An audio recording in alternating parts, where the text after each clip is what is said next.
Hola, bienvenidos a este juego Borda Historia que estamos transitando en el canal Berecinas. Gracias por estar allí, por acompañarme y gracias por estar en esta aventura de recorrer el pasado. Hemos estado, hemos conocido un poquitín algo de la vida de Lemuria y de la vida de Atlántida. Estamos en Atlántida nuevamente, pero ya el sudeste de Atlántida ha sido sacudido por un espantoso terremoto, cataclismo, que las aguas han cubierto gran parte del territorio. Algunos seres emigraron hacia el norte, donde hoy está Gibraltar, pero bueno, más abajo, pero a esa altura. Y allí, en una ciudad costera, había un rey. Ese rey, esta era la tercera vez ya que las aguas cubrían el continente Atlante. Han pasado miles de años, no sé exactamente, creo que 3500, entre Antulio, que es la encarnación anterior, y lo que vamos a ver ahora. Lo que sí sé que estamos a 8300 años antes de la vida de Jesús de Nazaret. Este rey, Noepastro, poderoso, el reino estaba a lo que es el norte de Atlántida, muy cerca de lo que es Gibraltar. Se enteró por sus augures, todos los reyes, los gobernantes tenían augures videntes, que en realidad hago un paréntesis aquí, porque en todas las épocas la videncia, la clarividencia, cualquiera de las formas de percepción de otros planos, es un don divino que se da a ciertos seres para poder colaborar desde el plano físico a la tarea que hay encomendada dentro de un plan divino.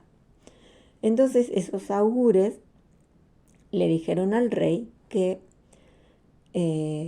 pronto también sus tierras quedarían bajo el agua, que tenía cierto tiempo hacia adelante, ¿no?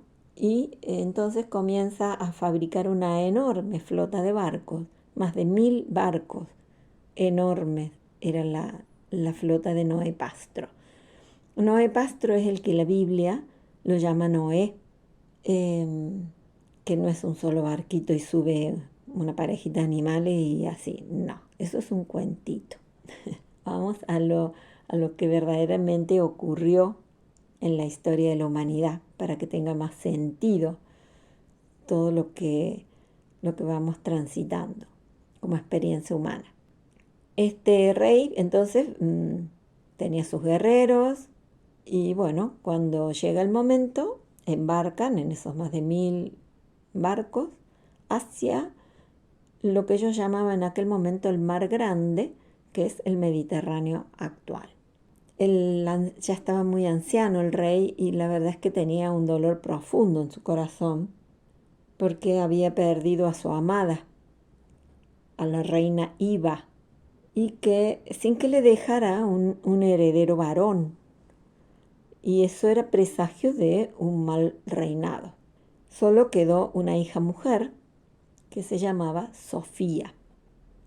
Era hermosa, rubia, blanca, tez blanca, y era la adoración de ese rey, pero bueno, en ese dolor oculto por no tener un hijo varón heredero del trono, él temía por la vida de su reinado. Esta hija comienza la travesía, se van, imagínense la cantidad de personas de pueblo que va en esos barcos, animales, cosechas,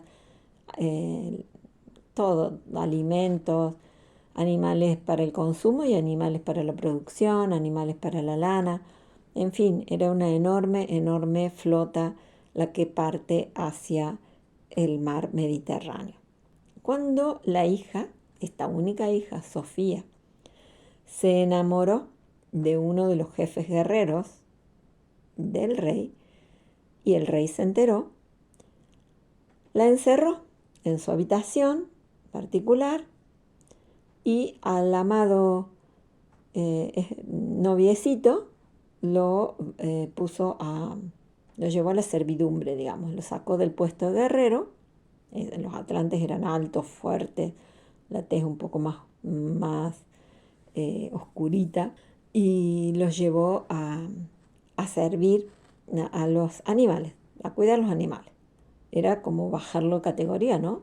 De guerrero a cuidar los animales. La princesita, como era costumbre de la época, tenía una esclava favorita, que esa esclava, como habían llegado a tener un vínculo tan estrecho, también estaba enamorada de un guerrero.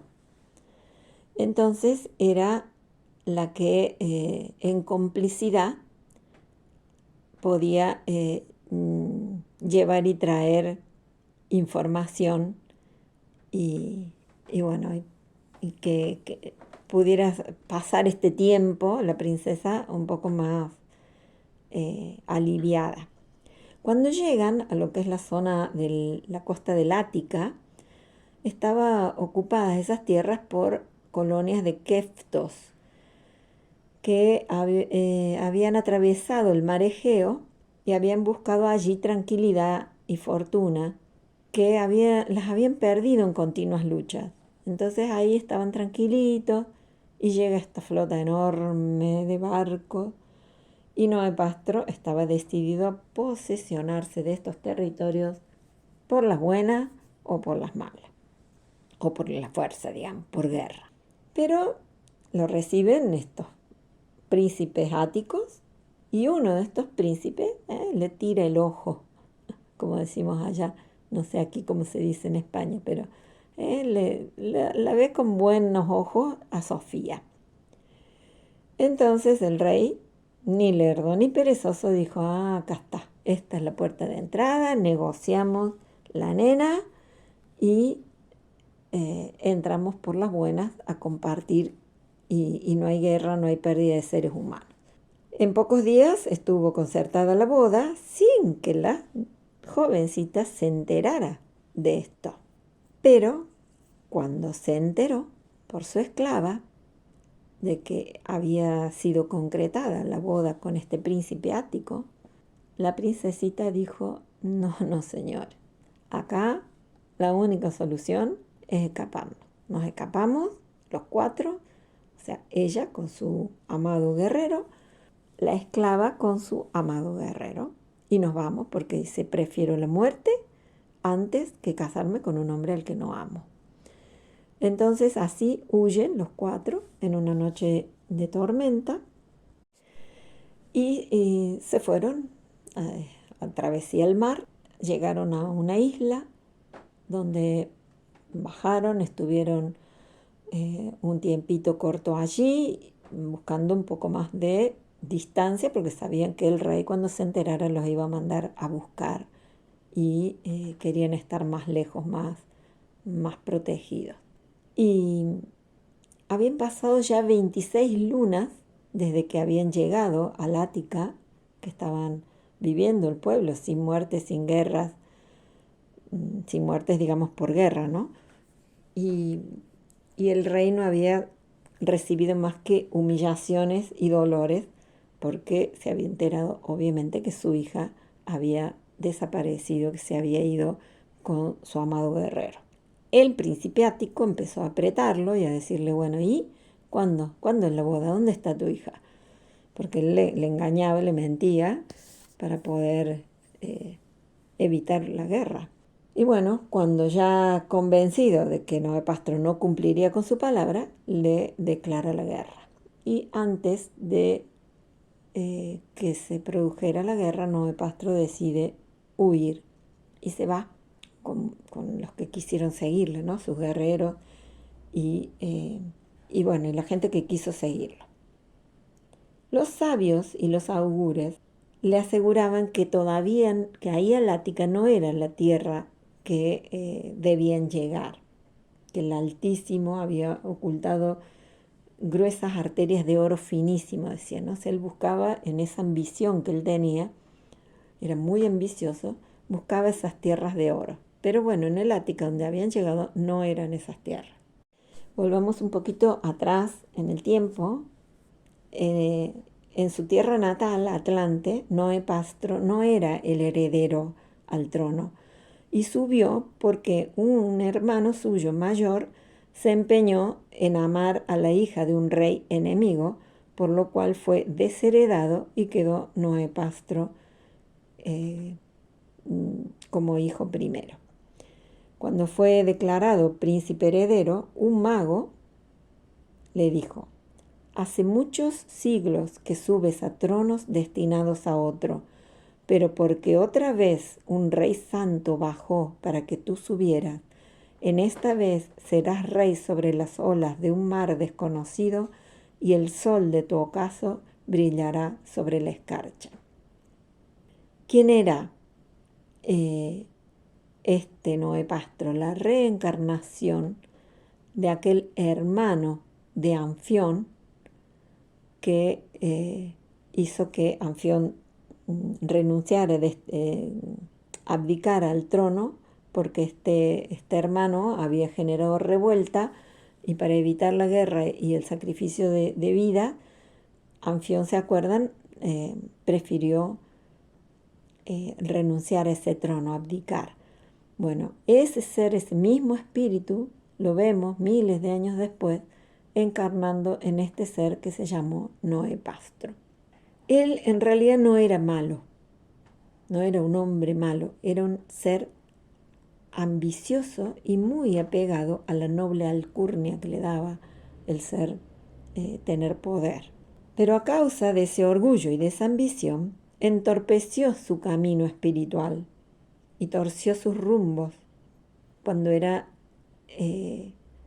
era guiado a hacer luz para muchos seres, como que fue que los rescató de Atlántida, los llevó a tierras más seguras, pero desde el lugar de esta ambición y de este deseo de poder y de grandeza.